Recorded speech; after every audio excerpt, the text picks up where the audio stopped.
இன்னைக்கு ஒரு simple inverter circuit எப்படி வேலை செய்யுது அப்படிங்கிறத நம்ம பார்க்க போறோம். ஸோ நம்ம பிளாக் டயக்ராம் பார்த்துட்டோம். ஒவ்வொரு பிளாக்காக எப்படி வேலை செய்யுதுன்னு பிளாக் டயக்ராம் அப்ரோச்சில் பார்த்தாச்சு. அது உள்ள என்ன காம்பனண்ட் இருக்கும் அப்படிங்கிறத பார்த்துட்டோம்.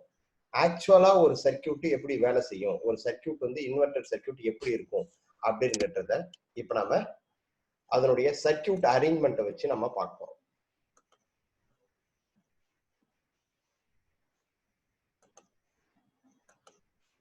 ஒர்க்கிங் ஆஃப் இன்வெர்டர் சர்க்கியூட், ஒரு இன்வெர்டர் சர்க்கியூட் எப்படி வேலை செய்ய போகுது அப்படிங்கிறத நம்ம பார்ப்போம்.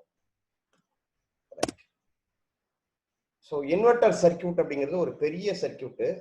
ஸோ அந்த சர்க்கியூட்ல ஃபுல்லா நம்ம பார்க்கறது பதிலாக நம்ம அந்த சர்க்கியூட்டை செக்ஷனா பிரிச்சு ஒவ்வொரு செக்ஷனும் எப்படி வேலை செய்யுது, இதுக்கு இன்புட் என்ன, அவுட்புட் என்ன, இது எங்க போகுது, இந்த மாதிரி நம்ம அப்ரோச்ல பார்த்துக்கலாம். அப்போ மொத்தம் இதுல எத்தனை செக்ஷன்ஸ் இருக்கு அப்படின்னு பாத்தீங்கன்னா மொத்தம் 6 செக்ஷன்ஸ் இருக்கு. ஒரு செக்ஷன் வந்து ஃபர்ஸ்ட் செக்ஷன் வந்து இம்பார்ட்டன்டான செக்ஷன், பேட்டரி சார்ஜிங் செக்ஷன். பேட்டரியை சார்ஜ் பண்றதுக்காக யூஸ் பண்ற செக்ஷன்ஸ். நம்ம எப்பயுமே இபி பவர் சப்ளை இருக்கும் பொழுது நம்ம பேட்டரியில அந்த 230 வோல்ட் ஏசி சப்ளையை டிசியா கன்வெர்ட் பண்ணி ஸ்டோர் பண்ணி வச்சுக்கோம். ஸோ அந்த கன்வெர்ட் பண்ணி ஸ்டோர் பண்றதுக்காக யூஸ் பண்ற சர்க்கியூட் பேட்டரி சார்ஜர் சர்க்கியூட். தென் பேட்டரி, இதுதான் ஸ்டோரேஜ் டிவைஸ். இதெல்லாம் நம்ம பேட்டரியில அந்த ஏசி சப்ளையை டிசியா கன்வெர்ட் பண்ணி ஸ்டோர் பண்ணி வச்சுக்கிறோம். தென் பிடபிள்யூஎம் செக்ஷன். பிடபிள்யூஎம் செக்ஷன் வந்து பல்ஸ் விட்த் மாடுலேட்டர் செக்ஷன். இதுதான் என்ன பண்ணணும்னா நம்ம சுவிட்சிங் டிவைசஸ்க்கு தேவையான பல்சஸை இதுதான் அந்த ட்ரிகர் பல்சஸை ஜென்ரேட் பண்ணி கொடுக்கும். தென் இன்வெர்டர் சுவிட்சிங் சோப்பர் சர்க்கியூட், இதுதான் சுவிட்சிங் டிவைசஸ். மாஸ்ஃபெட் அல்லது ஐஜிபிடி, நம்ம இந்த சர்க்கியூட்ல மாஸ்ஃபெட் பார்க்க போறோம். Then sensing and feedback circuit, output voltage எவ்வளவு இருக்கோ அதுக்கு தகுந்த மாதிரி நம்ம பல்சேஷன் அந்த சுவிட்சிங் ஆக்ஷனை பண்ணாதான் நமக்கு ஸ்டெடி அவுட்புட் வோல்டேஜஸ் இருக்கும். ஸோ அவுட்புட் வோல்டேஜ் கம்மியா இருக்கும் பொழுது அதோடைய பல்ஸை நம்ம இன்க்ரீஸ் பண்ணி வோல்டேஜை மெயின்டைன் பண்ணணும். அவுட்புட் வோல்டேஜ் அதிகமா இருக்கும்போது ரெடியூஸ் பண்ணி அவுட்புட் வோல்டேஜ் மெயின்டைன் பண்ணணும். அப்போ stabilised and regulated output voltage வேணும் அப்படின்னா நமக்கு என்ன பண்ண வேண்டியிருக்கு, நமக்கு வந்து சென்சிங் அண்ட் ஃபீட்பேக் சர்க்கியூட்ஸ் பயன்படுத்த வேண்டும். தென் அவுட்புட் செக்ஷன். அவுட்புட் செக்ஷன் இது எல்லாமே பண்ணி அவுட்புட் 230 வோல்ட் வேணும் இல்லையா, அந்த 230 வோல்ட் அவுட்புட் வந்து இதுல வழியா தான் நமக்கு அவுட்புட் கிடைக்கும். 230 volt AC supply, 230 volt AC supply. So மொத்தம் 6 section: battery charger section, battery section, PWM section, then inverter chopping or சுவிட்சிங் section, sensing feedback section and output section. இப்போ நம்ம ஒரு சர்க்கியூட்டு ஒவ்வொரு செக்ஷனா நம்ம பார்க்க போறோம். Before the total circuit arrangements இதுல வச்சிருக்கோம். இதுதான் மொத்த சர்க்கியூட். ஸோ இது வந்து பேட்டரி சார்ஜர் செக்ஷன். இந்த ஒரு பார்ட் வந்து பேட்டரி சார்ஜர் சர்க்கியூட். இதுதான் பேட்டரி சார்ஜ் பண்றதுக்காக யூஸ் பண்ற சர்க்கியூட். இங்க இருந்து பேட்டரிக்கு சப்ளை வரும். ஸோ இங்க இருந்து பேட்டரிக்கு சப்ளை வரும். இதுதான் பேட்டரியில இந்த டிசி வோல்டேஜ் ஸ்டோர் பண்ணி வச்சுக்கோம். So input 230 volt, 230 volt step down பண்ணி டிசி வோல்டேஜா வந்து பேட்டரியில் ஸ்டோர் ஆயிடும். எகைன் இந்த டிசி வோல்டேஜ் தான் ஏசியா கன்வெர்ட் ஆகிறதுக்கான ஃபுல் சர்க்கியூட்ஸ். ஸோ இந்த டிசி வோல்டேஜ் பிடபிள்யூஎம் செக்ஷனுக்கு போயிடும். இது பிடபிள்யூஎம் செக்ஷன். இந்த பிடபிள்யூஎம் செக்ஷனுக்கு இது பிடபிள்யூஎம் செக்ஷன். இந்த பிடபிள்யூஎம் செக்ஷனுக்கு இந்த வோல்டேஜ் போன உடனே இதுதான் ட்ரிகர் பல்ஸ். இந்த மாஸ்ஃபெட் 1, மாஸ்ஃபெட் 2, இந்த 2 மாஸ்ஃபெட்டுக்கான ட்ரிகர் பல்சஸ் இதுதான் ஜென்ரேட் பண்ணணும். இந்த ட்ரிகர் பல்ஸ் வச்சுக்கிட்டு இது ஒரு MOSFET at a time on off ஆகும். இங்க இருந்து வர்ற output DC output AC output voltage. இதுதான் நமக்கு தேவையான சர்க்கியூட் யூஸ் பண்ற ஏசி அவுட்புட் வோல்டேஜ். அது மட்டும் இல்லாம இதே ஏசி அவுட்புட் வோல்டேஜ்ல இருந்து ஒரு இன்வெர்டிங் டிரான்ஸ்ஃபார்மருடைய செகண்டரியில இருந்து இதுல இருந்தே கனெக்ட் பண்ணி நம்ம ஸ்டெப் டவுன் பண்ணி டிசியா கன்வெர்ட் பண்ணிடும். இது ஃபீட்பேக் சர்க்கியூட். இந்த DC voltage feedback sensing circuit வழியா அவுட்புட் எவ்வளவு இருக்கோ அதுக்கு தகுந்த மாதிரி பிடபிள்யூஎம்னுடைய ஆன் டைமை மாத்துறதுக்காக இந்த சென்சிங் அவுட்புட் வோல்டேஜ் இங்கிருந்து இந்த இடத்துக்கு வந்து இன்புட்டை கொடுக்கும். So battery charging section, PWM section, then switching section, அதுக்கடுத்து output section, sensor section, then battery. Okay, இதுல ஒவ்வொரு செக்ஷனா நாம வந்து சர்க்கியூட் டயக்ராம்ஸையும் அதனுடைய ஆபரேஷன்ஸையும் பார்க்க போறோம். So first section battery charging section, battery charger section. So இந்த பேட்டரி சார்ஜர் செக்ஷன்ல என்னென்ன இருக்கு அப்படிங்கறத நல்லா கவனிங்க. So first 230 volt AC supply இந்த பேட்டரி சார்ஜர் செக்ஷனுக்கு வந்துடும். So 230 volt 50 hertz AC main supply is apply to the step down transformer. ஒரு ஸ்டெப் டவுன் டிரான்ஸ்ஃபார்மருக்கு இந்த 230 வோல்ட் 50 ஹெர்ட்ஸ் சப்ளை அப்ளை பண்ணிடும். அப்ளை பண்ணா ஸ்டெப் டவுன் டிரான்ஸ்ஃபார்மர் என்ன பண்ணும், இந்த 230 வோல்ட்டை ஒரு 15 வோல்ட்டா கன்வெர்ட் பண்ணி கொடுக்கும். என்ன ஏசி வோல்டேஜ், இங்க இன்புட் பிரைமரிலையும் ஏசி வோல்டேஜ், இது பிரைமரி இது secondary. Okay, so input AC high voltage step down to 15 volt AC. அப்ப இந்த இடத்துல 230 வோல்ட், இந்த இடத்துல 15 volt AC, 15 volt AC. So இந்த 15 வோல்ட் ஏசியா step down transformer step down பண்ணி கொடுப்போம். தென் இந்த ஸ்டெப் டவுன் பண்ண டிரான்ஸ்ஃபார்மர் ஏசி வோல்டேஜ் ரெண்டு டயோடு வழியா, இது ஒரு டயோடு இது ஒரு diode, full wave diode full wave rectifier வழியா இது டிசியா அவுட்புட்ல வரும். இந்த ரெட் கலர் லைன் இருக்கு இல்லையா, இது எல்லாம் டிசி. டிசி பாசிட்டிவ், இது பாசிட்டிவ். இங்க இருந்து வரக்கூடியது நெகட்டிவ், சென்டர் டேப்ல இருந்து வரக்கூடியது நெகட்டிவ். ஸோ இது பாசிட்டிவ், இது negative. So the reduced AC voltage is rectified and applied to the battery through SCR. அப்ப என்ன பண்றோம், இந்த 230 வோல்ட் சப்ளை அவுட்புட் 230 வோல்ட் வந்து நேரா ஸ்டெப் டவுன் பண்ணப்பட்டு அதுக்கப்புறம் 230 வோல்ட் 15 வோல்ட் ஏசியா ஸ்டெப் டவுன் பண்ணி அதுக்கப்புறம் டயோடு ரெக்டிஃபை பண்ணி டிசியா நேரா எடுத்துட்டு போய் எஸ்சிஆருக்கு கொடுப்போம். இந்த எஸ்சிஆர் இதுதான் இந்த 230 வோல்ட்னுடைய அவுட்புட்டை எஸ்சிஆர் வழியா தான் நம்ம எங்க கொடுக்க போறோம், பிடபிள்யூஎம் செக்ஷனுக்கு அவுட்புட் கொடுக்க போறோம். இங்க இருந்து போறது பிடபிள்யூஎம் செக்ஷன், இங்க இருந்து போறது பிடபிள்யூஎம் செக்ஷன். Okay, right. அதே சர்க்கியூட் தான். Further points, SCR controls and regulate the battery charging voltage to 12 volt. இந்த எஸ்சிஆர் தான் இங்க இருந்து ரெக்டிஃபை பண்ணது டிசி வோல்டேஜ் வந்துச்சு இல்லையா, இந்த டிசி வோல்டேஜ் இந்த எஸ்சிஆர், எஸ்சிஆர் என்ன, சிலிகான் கண்ட்ரோல்டு ரெக்டிஃபையர், அந்த ரெக்டிஃபையர் வழியா சார்ஜிங் வோல்டேஜஸ், பேட்டரி சார்ஜிங் வோல்டேஜஸ்க்கு பேட்டரிக்கு தேவையான சார்ஜிங் வோல்டேஜ் நமக்கு போகும். அப்போ இதுல இருந்து ஏற்கனவே பிடபிள்யூஎம்முக்கும் அதுதான் போகும், பேட்டரிக்கும் அதுதான் போகும். இங்க இருந்து ரெண்டு செக்ஷன், ஒன்னு பிடபிள்யூஎம் ஒன்னு, தென் இதே வோல்டேஜ் தான் பேட்டரிக்கும் போகும், இதே வோல்டேஜ் தான் பேட்டரிக்கும் போகும். ரெண்டுமே இந்த வோல்டேஜ் தான். Okay, right. தென் இதுக்கு எஸ்சிஆர்னாலே கேட் ட்ரிகர் பல்ஸ் வேணும் இல்லையா, அப்போ இந்த கேட் ட்ரிகர் பல்ஸ், இந்த கேட்டுக்கான ட்ரிகர் பல்ஸ் எங்க இருந்து வருது பாருங்க, ஒரு LM317 ரெகுலேட்டர், வேரியபிள் ரெகுலேட்டர் வழியா வருது. இந்த வேரியபிள் ரெகுலேட்டர் என்ன பண்ணும் அப்படின்னு பாத்தீங்கன்னா, இங்க இருந்து டிசி சப்ளை எடுத்து இது ரெகுலேட்டட் அவுட்புட் வோல்டேஜ் எடுத்து வந்து கேட் பல்ஸ் கொடுக்கும். ஸோ இந்த கேட்டுக்கு தேவையான பல்ஸ் வந்து இந்த ரெகுலேட்டர் கொடுக்கும். எவ்வளவு பல்ஸ் கொடுக்கணும், நம்ம அதிகமா வேணுமா, சார்ஜிங் இன்கேஸ் அதிகமா வேணும்னா அதுக்கு தகுந்த மாதிரி அதிகமா பண்ணலாம், கம்மியான சார்ஜிங் வேணும்னா அதுக்கு தகுந்த மாதிரி கம்மி பண்ணலாம். அதை வேரி பண்றதுக்காக தான் இந்த ப்ரீசெட்.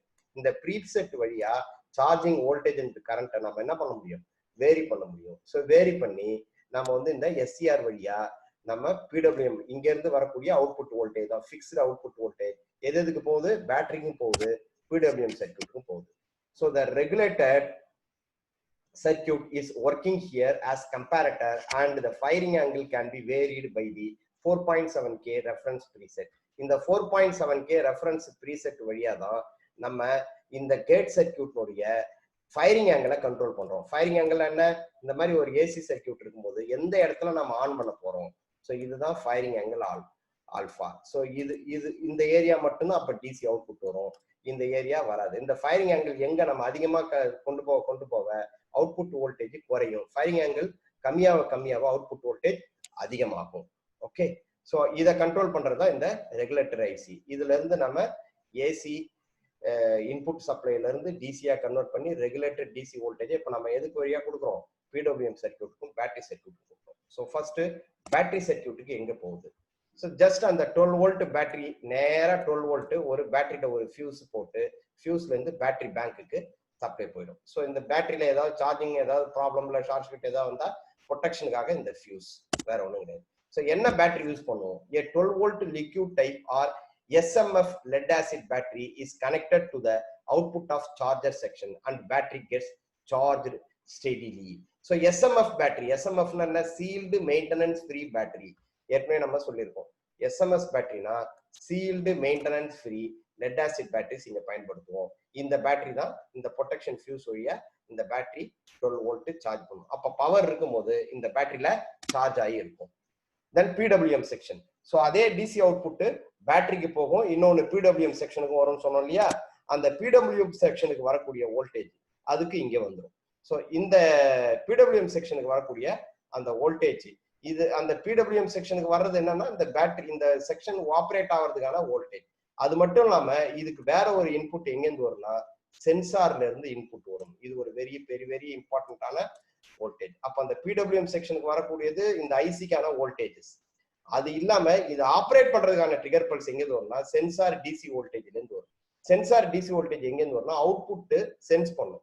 அவுட்புட் அதிகமான வோல்டேஜ் இருக்கா கம்மியான வோல்டேஜ் இருக்கான்னு சென்ஸ் பண்ணி அந்த வோல்டேஜினுடைய இன்புட்டுக்கு தகுந்த மாதிரி தான் PWM செக்ஷன் வந்து ஆப்ரேட் ஆகும். ஸோ இந்த PWM ஐசி என்னன்னா CA3524 is a 16 pin IC.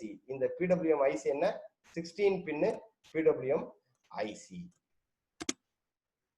It generates trigger pulses at pin number 11 and pin number 14, which is applied to the gate terminal of semiconductor switch MOSFET 1 and 2 respectively through a bias resistor. இது என்ன பண்ணும்னா நேரா இங்க இருந்து generate ஆகக்கூடிய, அதாவது பின் number 14 இந்த இடத்துல, அதே மாதிரி பின் நம்பர் 11 இந்த இடத்துல, இந்த ரெண்டு பின் நம்பர் 14 and 15 11ல ஜெனரேட் ஆகிற பல்சஸ் தான் MOSFET 1 MOSFET 2 சுவிட்சிங் செக்ஷனுக்கு. அப்ப இங்க இருந்து எங்க போகுது?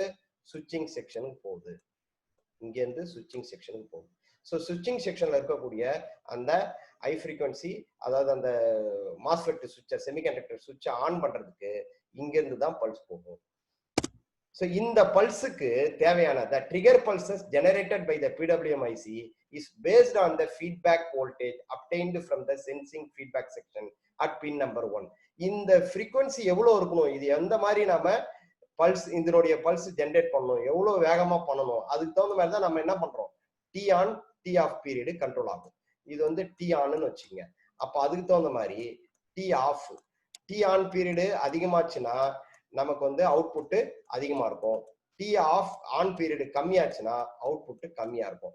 அப்ப டி ஆன் பீரியடு அதிகமாகவும் டி ஆஃப் பீரியடு கம்மியாகவும் இருக்கணுமா, இல்ல எது அதிகமா இருக்கணும் அப்படிங்கறத எப்படி டிசைட் பண்றோம்னா, நம்ம அவுட்புட்ல இருந்து எடுத்துட்டு வந்த ஃபீட்பேக் சிக்னல் அதுதான் பின் நம்பர் 1க்கு கொடுக்கப்படும். இந்த பின் நம்பர் 1ல நம்ம கொடுக்குற இந்த பல்ஸுக்கு ஏற்ற மாதிரி தான் அவுட்புட் பின் நம்பர் 11லயும் 14லயும் பல்ஸ் ஜென்ரேட் ஆகும். ஸோ இது நார்மலா 50 Hz ஃப்ரீக்வன்சில இருக்கும். இப்போ PWMல இருந்து வந்துருச்சு, இங்க PWMல இருந்து இங்க வந்து போச்சு, PWM செக்ஷன்ல இருந்து இந்த இடத்துல வந்துருச்சு. இப்போ இது சுவிட்சிங் செக்ஷன்ல எப்படி வேலை செய்யுது? The bias DC voltage from MOSFETs are obtained from the battery through the center tapped primary of the output transformer. இப்போ நமக்கு பேட்டரியில இருந்து இன்னொரு விஷயம், அதுதானே பவருக்கு போகுதுன்னு சொன்னோம். அப்போ இந்த டோட்டல் சர்க்கியூட் ஆபரேஷனுக்கு தேவையான டிசி வோல்டேஜ் அந்த பேட்டரி சார்ஜர் செக்ஷன்ல இருந்து வருது, PWM இது எல்லாத்துக்கும். தென் அந்த பேட்டரி சார்ஜர் செக்ஷன்ல இருந்து தான் பேட்டரியில ஸ்டோர் ஆகுது. இது மட்டும் இல்லாம பவர் அவுட்புட்டுக்கு அந்த பேட்டரியில இருந்து கனெக்ட் ஆகிற இந்த 12 வோல்ட் இதுதான் மெயின். இந்த 12 வோல்ட் ஏசி டிசி தான், இந்த 12 வோல்ட் டிசி தான் ஏசி வோல்டேஜா கன்வெர்ட் ஆக போகுது பவர். இந்த 12 வோல்ட் நம்ம அப்படியே நம்ம டிரான்ஸ்ஃபார்மர்ல டிசியை கொடுத்தோம்னா வேலை செய்யாது. அதுக்காக என்ன பண்ண போறோம், இத பல்ஸ் டிசியா மாத்த போறோம். That means stopping. எவ்வளவு ஹெர்ட்ஸுக்கு? 50 ஹெர்ட்ஸுக்கு இத நாம பல்சேஷன் டிசியா கன்வெர்ட் பண்ண போறோம். ஒன்ஸ் மேக்னிடியூட் சேஞ்ச் ஆச்சு அப்படின்னா டிரான்ஸ்ஃபார்மர் வேலை செய்யும். ஸோ இத பல்ஸா மாத்துறதுக்கு ஆன் ஆஃப்னு மாத்துறது ரெண்டு மாஸ்ஃபெட்டை வச்சு, இது மாஸ்ஃபெட் 1 தென் மாஸ்ஃபெட் 2, இந்த ரெண்டு மாஸ்ஃபெட்டை வச்சு நம்ம என்ன பண்ண போறோம், இதனுடைய ஆன் ஆஃப் பண்ணி இதனுடைய பல்ஸை மாத்த போறோம். இது வந்து பின் நம்பர் 14ல இருந்து வருது, இது பின் நம்பர் 11ல இருந்து வருது, எங்க PWM ஐசில இருந்து. So the MOSFET Q1 and Q2 are switched alternatively by the trigger pulses obtained from the PWM IC. So PWM ICல அந்த சென்சிங்க்கு தகுந்த மாதிரி பின் நம்பர் 14 and பின் நம்பர் 11ல வர்ற சிக்னல் தான் இந்த MOSFET 1 and 2 ஸ்விட்சிங் பண்ணும். இது ஒரு தடவை சுவிட்ச் ஆகும், இது ஒரு தடவை சுவிட்ச் ஆகும். ஸோ மாத்தி சுவிட்ச் ஆகும்போது இது பல்ஸ் ஃபார்ம் ஆகும். ஸோ பல்ஸ் டிசியா கன்வெர்ட் ஆகும். இந்த டிசி எங்கேருந்து வருது? பேட்டரியில இருந்து வரக்கூடிய, பேட்டரி சார்ஜர்ல இருந்து வரக்கூடிய அந்த டிசி தான் இதனுடைய சென்டர் டேப்ல கொடுக்குறோம். ஸோ இது வந்து ஒரு க்ளோசிங் பார்த்து இந்த டிசில இருந்து நேரா மாஸ்ஃபெட் வழியா கீழே, இன்னொரு க்ளோசிங் பார்த்து இது ஆன்ல இருக்கும்போது இது வழியா கீழே. ஸோ 2 பாத்துல இந்த டிசி வோல்டேஜஸ் ஏசியா கன்வெர்ட் ஆக போகுது 50 Hz frequency. So the duty cycle of the MOSFET switching controls the AC voltage, output AC voltage. இந்த டியூட்டி சைக்கிள்ஸ் தான் அவுட்புட் ஏசி வோல்டேஜ் எவ்வளவு இருக்கும், 230 வோல்ட்டா அவுட்புட் எவ்வளவு வோல்டேஜ் இருக்கும்ன்றத இந்த டிசி இந்த சுவிட்சிங் வோல்டேஜ் தான், இதனுடைய சுவிட்சிங்னுடைய டியூட்டி சைக்கிள் தான் டிசைட் பண்ணும். So எப்படி டிசைட் பண்ணுது? If the connected load of the inverter draws more current then the output voltage drops automatically. இங்க நல்லா கவனிங்க, இதுல நிறைய லோடு கனெக்ட் பண்ணிட்டோம், நிறைய டிரான்ஸ்ஃபார்மர் இது லைட்டு ஃபேன் இதெல்லாம் கனெக்ட் பண்ணிட்டோம்னா அப்ப இதனுடைய கரண்ட் என்ன ஆகும்? அவுட்புட் கரண்ட் அதிகமாகும். அவுட்புட் கரண்ட் அதிகமாச்சுன்னா இதுல வோல்டேஜ் குறைஞ்சு போயிடும், வோல்டேஜ் குறைஞ்சிரும். ஸோ வோல்டேஜ் டிராப் ஆகும். வோல்டேஜ் டிராப் ஆச்சுன்னா இத இங்க இருந்து ஃபீட்பேக் சர்க்யூட்டுக்கு போகும். ஃபீட்பேக் சர்க்யூட் நெக்ஸ்ட் செக்ஷன் நம்ம பார்ப்போம். அந்த ஃபீட்பேக் செக்ஷன் என்ன பண்ணணும்னா இதுல இருந்து வோல்டேஜை சென்ஸ் பண்ணி அந்த சென்ஸ்டு வோல்டேஜ் தான் நமக்கு என்ன பண்ணும்? பிடபிள்யூஎம் உடைய 1வது பின்னுக்கு இது அனுப்பும். பிடபிள்யூஎம் உடைய 1வது பின்னு சென்ஸ் பண்ணி அந்த அவுட்புட்டுடைய வோல்டேஜை ரெஃபரன்ஸ் வோல்டேஜ் கூட கம்பேர் பண்ணி அதுக்கு தகுந்த மாதிரி தான் டி ஆன் பீரியடை அட்ஜஸ்ட் பண்ணும். The PWM IC through the feedback sensing circuit senses this and it produces trigger pulses with increased duty cycle. அப்ப இதனுடைய வோல்டேஜ் குறைஞ்சிருச்சு அப்படின்னா அங்க என்ன பண்ணும்? சென்சார் வோல்டேஜ் கூட போய் பின் நம்பர் 1 கூட ரெஃபரன்ஸ் வோல்டேஜை கம்பேர் பண்ணும். வோல்டேஜ் கம்மியா இருக்கிறதுனா அதிகமான வோல்டேஜ் ஜென்ரேட் ஆகும். அப்ப டி ஆன் பீரியட் அதிகமாகி அவுட்புட் வோல்டேஜ் இன்க்ரீஸ் ஆகும். Thus the on time of the MOSFET is increased and the output voltage increase. அப்ப MOSFET உடைய ஆன் டைம் இன்க்ரீஸ் ஆகி அவுட்புட் வோல்டேஜ் அதிகமாயிடும். அதே மாதிரி இப்ப அவுட்புட் வோல்டேஜ் குறையுதுன்னு வச்சுக்கோ. இப்ப அவுட்புட் வோல்டேஜ் குறைஞ்சிருச்சு. if the connected load of the inverter draws less current, இப்ப இதனுடைய கனெக்ட் ஆகக்கூடிய அவுட்புட் கரண்ட் வந்து கம்மி ஆயிடுச்சுன்னா அவுட்புட் வோல்டேஜ் அதிகமாயிடும். அப்ப அவுட்புட் வோல்டேஜ் அதிகமாயிடுச்சுன்னா இதுல சென்ஸ் பண்ற வோல்டேஜ் நேரா ரெஃபரன்ஸ் வோல்டேஜ் போகும். கம்பேர் பண்ணா கம்பேர்டு எரர் வோல்டேஜ் ரொம்ப கம்மியா இருக்கும். அப்ப டி ஆன் பீரியட் குறைஞ்சு போயிடும். அப்ப அவுட்புட் வோல்டேஜ் கண்ட்ரோல் ஆயிடும். So if the connected load of the inverter draws less current, PWM IC generates trigger pulses with a reduced duty cycle and thus output decreased. So அதனால output voltage என்ன ஆகும்? குறையும். அப்போ output voltage அதிகமா இருந்தா இது என்ன பண்ணும்? பல்ஸ் ஃபீட்பேக் சிக்னல் வழியா நேரா போய் PWM IC னுடைய 1வது பின்னுக்கு போயிட்டு ஆன் டைம் குறைச்சி அவுட்புட் வோல்டேஜை குறைச்சிடும். இன்கேஸ் அவுட்புட் வோல்டேஜ் அதிகமா இருந்தா ஃபீட்பேக் சர்க்யூட் வழியா நேரா போயிட்டு பின் நம்பர் 1க்கு போய் அவுட்புட் வோல்டேஜை குறைக்கும். ஸோ அவுட்புட் வோல்டேஜ் அதிகமா இருக்கும்போது வோல்டேஜை குறைக்கிறதுக்கான பல்ஸ் டி ஆன் பீரியடை குறைக்கும். அவுட்புட் வோல்டேஜ் அதிகமா இருக்கும்போது குறைக்கிறதுக்கான டி ஆன் பீரியடை குறைச்சிடும்.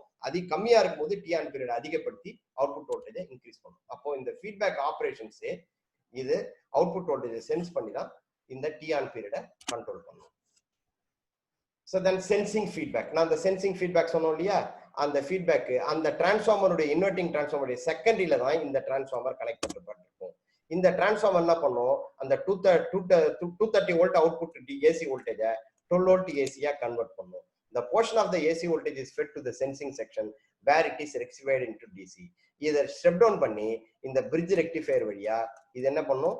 டிசியா கன்வெர்ட் ஆயிடும். இந்த டிசி சப்ளை தான் preset வழியா நேரா சென்சார் வோல்டேஜா PWM செக்ஷன் 1க்கு போகும். So this feedback voltage is sent to the PWM IC as sensing voltage and compared with the reference voltage in order to control the duty cycle. இந்த sense voltage தான் போய் duty சைக்கிளை control பண்ணும். அப்ப என்ன பண்ணும் பாருங்க, திரும்பி அந்த கனெக்ஷன்ஸை அவுட்புட்ல கரண்ட் அதிகமாச்சுன்னா அவுட்புட் வோல்டேஜ் குறையும். அவுட்புட் வோல்டேஜ் குறைஞ்சா இந்த இடத்துல சென்சிங் வோல்டேஜ் இங்க குறையும். அப்போ இந்த 12 வோல்ட்டுக்கு பதிலாக இந்த வோல்டேஜ் குறையும். இந்த வோல்டேஜ் டிசி வோல்டேஜ் குறைஞ்சினா குறைஞ்ச வோல்டேஜ் போய் PWM உடைய பின் நம்பர் 1க்கு போகும்.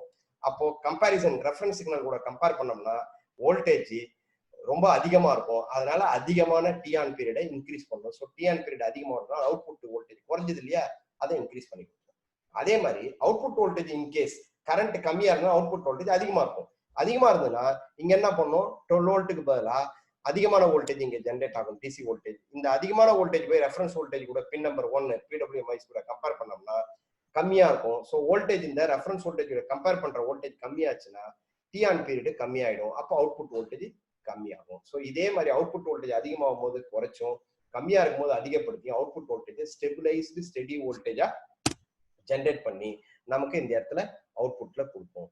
ஓகே, இதுதான் அவுட்புட் வோல்டேஜ்ல நமக்கு அந்த மாதிரி ஜென்ரேட் பண்ணி கொடுப்போம். So the steady and regulated 230 volt AC output voltage of the inverter is obtained from the secondary of the output transformer. In the output transformer la namakku steady and regulated output voltage adala kedaikum.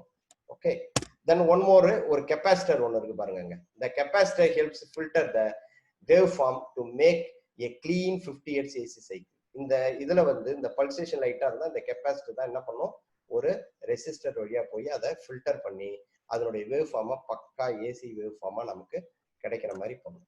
Okay, so நமக்கு output voltage 230 volt AC கிடைக்கும்.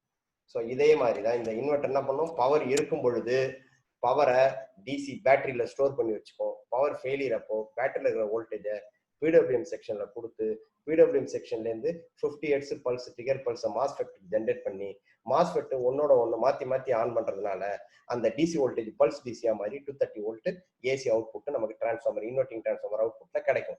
At the same time inverting டிரான்ஸ்ஃபார்மர்ல இருக்கக்கூடிய output voltage sensing செக்ஷன்ல கொடுத்து sensing section அதை டிசியா convert பண்ணி அதை எடுத்து போய் பிடபிள்யூஎம் 1வது பின் கொடுத்து ரெஃபரன்ஸ் வோல்டேஜை கம்பேர் பண்ணி நமக்கு மாஸ்ஃபெட்னுடைய ஆன் ஆஃப் அதனுடைய ஆன் டைமை கண்ட்ரோல் பண்ணி output voltage steady and regulated வோல்டேஜா வச்சுக்கும். This is the operation of the circuit. Okay, so இந்த சர்க்கியூட்ல அந்த 3வது ஸ்லைட்ல இந்த மெயின் சர்க்கியூட்டை தவிர மீதி எல்லா சர்க்கியூட்டும் கிளீனா டிரா பண்ணி அதனுடைய நோட்ஸ் எல்லாம் பக்கவா எழுதி.